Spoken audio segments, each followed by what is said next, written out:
আমার অভিনীত নাটক রূপান্তর কারো ধর্মীয় অনুভূতিকে আঘাত করা বা অন্য কোনো উদ্দেশ্য আমাদের নেই। আমি আন্তরিকভাবে দুঃখিত।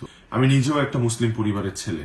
জাস্ট একটা ক্যারেক্টার প্লে করার চেষ্টা করেছি। আমি আরেকটু বেশি সচেতন থাকবো এবং সতর্ক থাকবো। ঈদ মোবারক।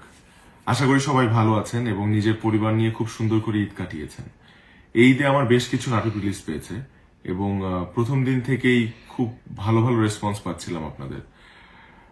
এই ঈদটা আমার খুব সুন্দর একটা ঈদ হতে পারতো আপনাদের ভালোবাসায়, আপনাদের সাপোর্টে, কিন্তু সেটা হয়নি। একটা অনাকাঙ্ক্ষিত বিষয়ে আপনারা যেমনটা কষ্ট পেয়েছেন ঠিক ঠিক তেমনি আমিও কিন্তু কষ্ট কষ্ট পাচ্ছি এবং কষ্টে আছি। আমি কিন্তু একদমই ভালো নেই।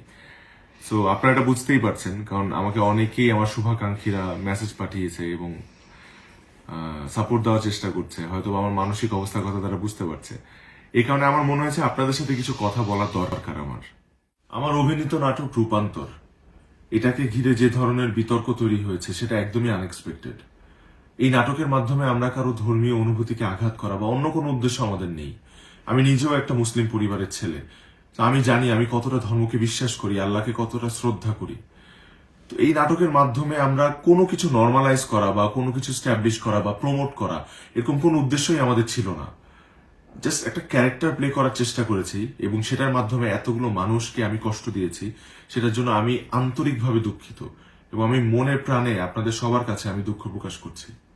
আমি দীর্ঘ 11 বছর যাবৎ নাটক করছি এবং আজকে আমার যে অবস্থান, এটার পেছনে আসলে আমার একার অবদান নেই। অবশ্যই আমার দর্শকের ভালোবাসা এবং সাপোর্টটা ছিল দেখে আজকে আমি এই অবস্থানে আসতে পেরেছি। তো আমার কাজ করার মূল উদ্দেশ্য হচ্ছে আমার দর্শককে একটু এন্টারটেনমেন্ট দেওয়া, একটু একটু তাদের খুশি।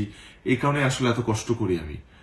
তো এরপর থেকে আমি আরেকটু বেশি সচেতন থাকবো এবং সতর্ক থাকবো আমার চরিত্র বাছাইয়ের ক্ষেত্রে, যাতে তারা কোনোভাবেই মনক্ষুণ্ণ না হয় এবং কষ্ট না পায়। আমি আপনাদেরকে কথা দিচ্ছি, আমার যে কাজগুলো আপনাদের এতদিন ভালো লেগেছে তার থেকেও বেশি ভালো কাজ আমি আপনাদেরকে উপহার দিব। শুধু একটাই রিকোয়েস্ট, আমার উপর কোনো কষ্ট রাখবেন না।